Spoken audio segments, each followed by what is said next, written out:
আর যারা চাকরি হারিয়েছেন এবং বাড়িতে বসে কান্নাকাটি করছেন তাদের জন্য বেশ কয়েকটা কথা। এই যে আমরা যারা বেসরকারি সেক্টরে চাকরি করি, আমরাও কিন্তু নিজেদের যোগ্যতাতেই চাকরিটা অর্জন করি। এরকম না যে শুধুমাত্র সরকারি চাকরির ক্ষেত্রেই যোগ্যতা লাগে, না, বেসরকারি চাকরির ক্ষেত্রেও কিন্তু নিজের যোগ্যতাতেই চাকরিটা অর্জন করতে হয়। এরকম কাউকে দেখেছেন যে বেসরকারি সেক্টরে চাকরি করছে আর চাকরি চলে গেছে বলে চোখের জল ফেলছে? ফেলে না কিন্তু।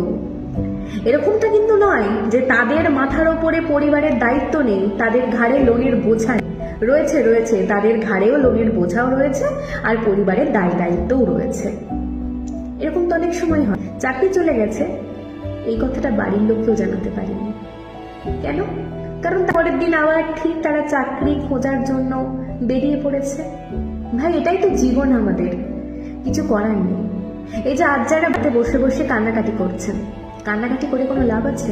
আপনার চোখের জলের মূল্যটা কেউ দেবে না। স্যার, আপনাকে বলছি, আপনিও তো সবটা জেনে চুপচাপ বাড়িতে বসেছিলেন, ভেবেছিলেন আমি তো বেঁচে যাব, কিন্তু না। আজ কি হলো বলুন তো?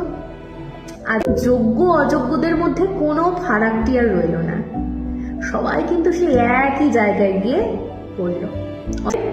চাকরিহারা ভাই বোন, দাদা দিদি সকলের উদ্দেশ্যে আমার একটাই কথা, যে বাড়িতে বসে বসে চোখের জল ফেলবেন না।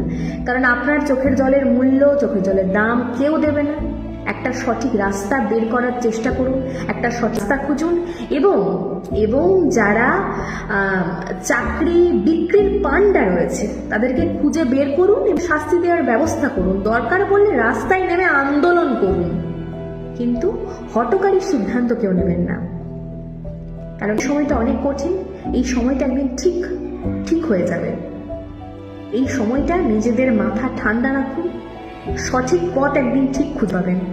দরকার হলে রাস্তায় নামুন, বিক্ষোভ করুন, আন্দোলন করুন, কিন্তু চোখের জল বাড়িতে বসে বসে কেউ ফেলবেন না, কারণ চোখের জলের দাম অনেকটা বেশি।